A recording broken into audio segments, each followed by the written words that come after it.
Bien-aimés dans le Seigneur, bonjour et bienvenue dans cette nouvelle édition de Que dit la Bible? Il nous arrive quelquefois que nos prières ne soient pas exaucées. Il arrive qu'on demande quelque chose au Seigneur avec insistance depuis des mois, depuis des années, mais on ne l'obtient pas. Et cela, bien évidemment, peut être la cause de beaucoup de frustration dans notre vie spirituelle. On a l'impression que Dieu ne nous écoute pas.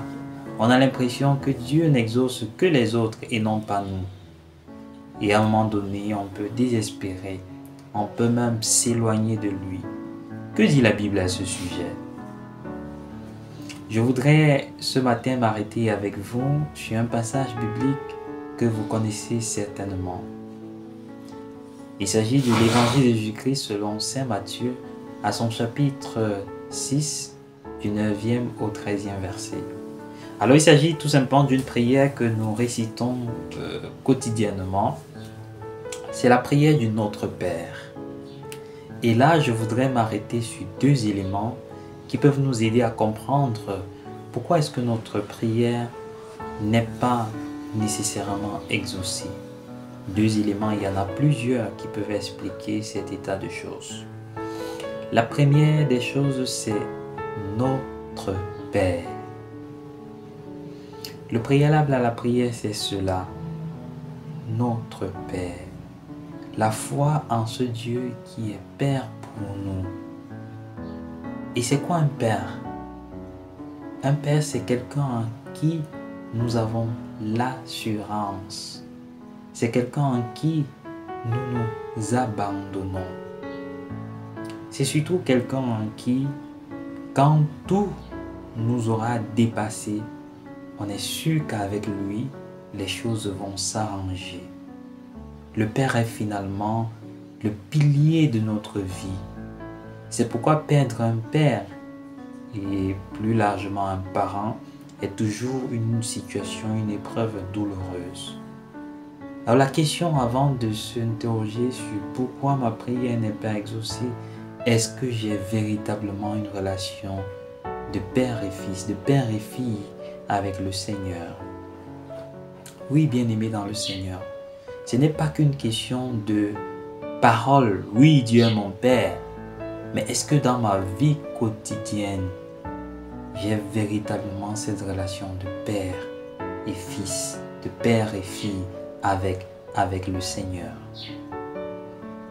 Eh bien, parce que s'il n'y a pas cette relation filiale avec le Seigneur, si par le péché, par la qualité de vie désastreuse que nous menons, nous sommes coupés du Seigneur, nous perdons de vue sa volonté et notre prière devient tout simplement le lieu d'imposition de notre volonté. D'où le deuxième arrêt, que ta volonté soit faite sur la terre comme au ciel. Finalement, qu'est-ce que nous recherchons? Notre volonté ou la volonté de Dieu? Finalement, qu'est-ce qui est bien pour nous? Notre volonté ou la volonté de Dieu? Est-ce que ce que je demande au Seigneur, est-ce que ce mari que je demande, cette épouse que je demande, ce travail, cet enfant que je demande, est-ce que c'est véritablement ce qui est nécessaire pour moi aujourd'hui? Oui, bien-aimés dans le Seigneur, parfois nos pauvres intentions humaines, nos pauvres perceptions humaines nous mènent à la déroute. Mais le Seigneur qui voit au-delà du temps et de l'espace sait très bien ce qui est nécessaire pour nous. C'est pourquoi, même quand, bien même, notre demande ne serait pas exaucée, nous devons garder la foi en ce Dieu qui est Père, en ce Dieu qui peut tout pour nous.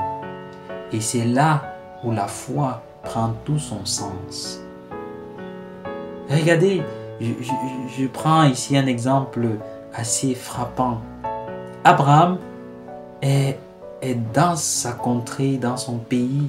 Il a, entre guillemets, tout en termes de réussite. Mais le Seigneur lui dit, lève-toi et va. Il ne sait pas où il va, mais il se lève et il va. C'est ça la foi. Alors, ne pas obtenir du Seigneur ce que nous lui demandons ne devrait pas être une cause de frustration, mais au contraire, nous devons garder la foi et nous dire, Seigneur, peut-être que je me trompe. Seigneur, non pas ma volonté, mais ta volonté. Seigneur, tu me connais mieux que moi-même parce que tu m'as tissé dans le sein de ma mère. Alors je m'abandonne à ta volonté. Seigneur, j'ai besoin d'un travail. Seigneur, j'ai besoin d'un emploi. J'ai besoin d'une épouse. J'ai besoin d'un époux. J'ai besoin d'un enfant. J'ai besoin de la santé. J'ai besoin d'argent. Mais après tout, Seigneur, je m'abandonne à ta volonté. Je me soumets à ta volonté parce que je sais et j'ai confiance que tu es mon Père et tu ne me laisseras pas tomber. Même si je n'ai pas cet enfant que je demande, même si je n'ai pas ce travail, je sais qu'avec toi, je vais trouver le bonheur. C'est ça le sens de la foi. Bien-aimés de Dieu, je nous encourage à garder la foi. Je nous encourage à persévérer dans la foi sans nous laisser décourager par la non-réalisation de nos demandes, sans nous laisser frustrer par le fait que nous avons prié avec insistance, avec foi peut-être, pour obtenir quelque chose et nous ne l'avons pas obtenu. Gardons la foi parce que Dieu, qui est au-delà du temps et de l'espace, nous aime par-dessus tout. Souvenons-nous, il nous a donné son Fils en sacrifice pour nous sauver. Il est bien au-delà de tout et il saura nous exaucer. Il saura nous apporter ce qu'il y a de meilleur pour nous. Parce que notre bonheur est l'objet de ses désirs.